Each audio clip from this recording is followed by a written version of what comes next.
आरिफ चौई साहब, वो लॉर्ड डेनिंग का मुझे याद आ गया, उन्होंने अपनी किताब में जो लिखा था, मैं पहले भी इसका हवाला दे चुका हूं। उन्होंने कहा था कि we will never use this jurisdiction, contempt of court के कानून की वो बात कर रहे थे, we will never use this jurisdiction in order to defend our own dignity because that must rest on surer foundations, because what is at stake is the freedom of speech itself. तो जो बात कर रहे हैं हबीब अकरम साहब, ये Lord डेनिंग भी बहुत पहले बात कर चुके हैं। अब मुझे आप ये फरमाइएगा कि जैसे मिसाल के तौर पे एक रिमार्क आज ये आया कि कैसे एक सियासी रहनुमा जलसे में किसी जज के खिलाफ एक्शन लेने का कह सकता है। जज के खिलाफ कार्रवाई के लिए एक फोरम है, अवामी जलसा वो फोरम नहीं है। एक लीडर पब्लिक रैली में कैसे कह रहा है कि जज के खिलाफ लीगल एक्शन लेंगे।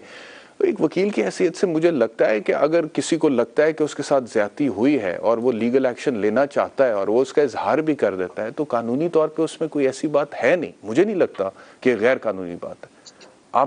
आपको क्या लगता है? बिकॉज बाकायदा तौर पे एक MRTI डिपार्टमेंट होता था पहले, सबॉर्डिनेट जुडिशरी के हवाले से एक डायरेक्टोरेट है, उसमें सबॉर्डिनेट जुडिशरी के हवाले से कंप्लेंट्स दर्ज होती हैं। अगर आप कोई भी एक्शन लेना चाहता है, कोई भी समझता है कि मेरे साथ जाती हुई है, वो एप्लीकेशन दे सकता है। कानून तो मौजूद है। बैरिस्टर साहब, गुजारिश ये है कि दुनिया में अदालतों की इज्जत जहां भी है वो तौहीन अदालत के कानून की अमलदारी की वजह से नहीं है, बल्कि उन अदालतों के उन फैसलों की वजह से है जो वो आम इंसानों को इंसाफ फराहम करने के लिए करती हैं और रूल ऑफ लॉ को बुलंद करने के लिए करती हैं। और पाकिस्तान में जहां हम बैठे हैं, यहाँ सूरत हाल बड़ी मुख्तलिफ है, और ख़ास तौर पर इस्लामाबाद हाई कोर्ट जिसमें हम प्रैक्टिस करते हैं, शोएब शाहीन साहब आज सदर है, कुछ साल पहले मैं सदर था। यहाँ सूरत हाल ये है कानून की अमलदारी की कि कुछ अरसा पहले कुछ बदतमीजी होती है चीफ जस्टिस साहब के साथ, जिसे किसी ने पसंद नहीं किया, सब ने हमने मजम्मत की। लेकिन जो मुकदमा वकला के खिलाफ, बड़े बड़े सीनियर वकला के खिलाफ दर्ज हुआ, वो था ATA का, इंसदाद दहशतगर्दी का।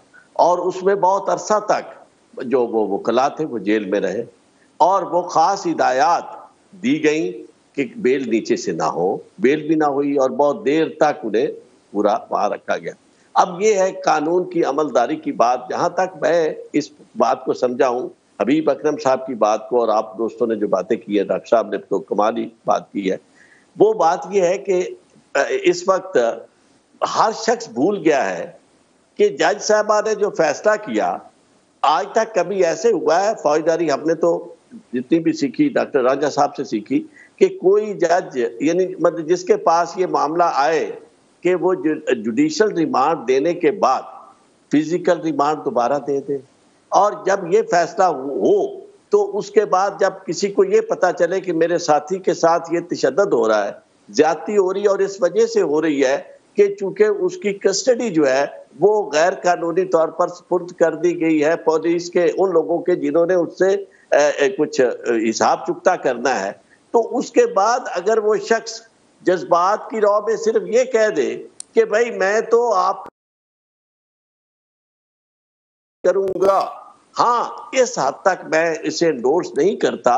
नाम लेकर और ये कहना कि जनाब नाम लेकर बात नहीं करनी चाहिए थी, बात वैसे होती कि जिन्होंने ऐसा किया है, क्योंकि खास तौर पे जितना बड़ा मनसब होता है उससे भी तवक्को उतनी ही बड़ी होती है हज़्म एहतियात की।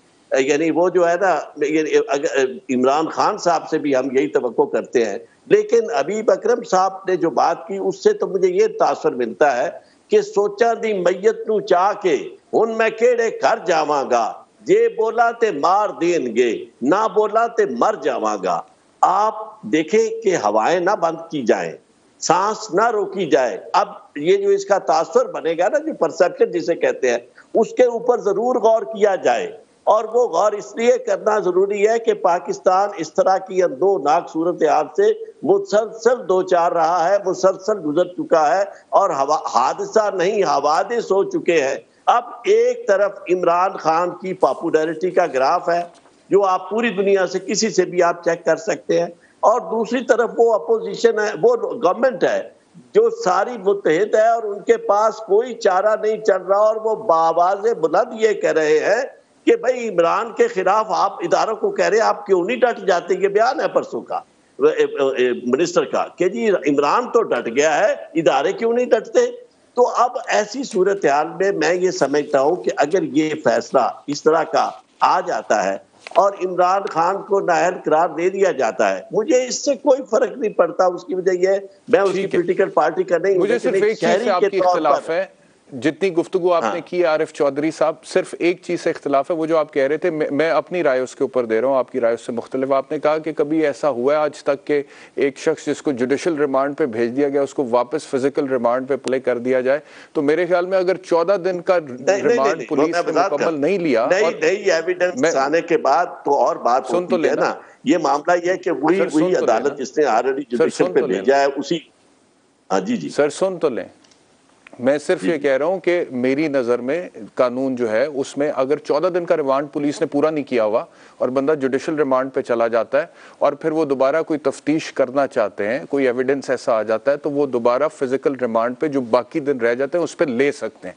तो वो फैसला मुझे नहीं लगता कि कानूनी तौर पर गलत था। लेकिन हाँ, कस्टोडियल टॉर्चर की जो इमरान खान बात करते हैं वो एक अलग बात है, और वो मुबैना तौर पर हुआ है नहीं हुआ वो कभी आज तक सबूत सामने नहीं आए। इसका ये हिस्सा मैं कहता हूं कि हज़फ कर दिया जाए, जो मैंने कहा पहला हिस्सा कि जो ऐसा नहीं होता। लेकिन ऐसा होना अगर हो कि फिजिकल रिमांड पे गया है बंदा और उसके साथ टार्चर हुआ है और उससे कोई परेशानी का शिकार होता है, तो ये कह देना कि मैं कार्रवाई करूंगा। एक और बात मैं आपको एक अर्ज करूं कि आपको बिल्कुल अच्छी तरह सब दोस्तों को परचम जलाने वाला वाकया अमेरिका में हुआ, इससे बड़ी बात तो यानी ये अदालत इससे बड़ी नहीं हो सकती।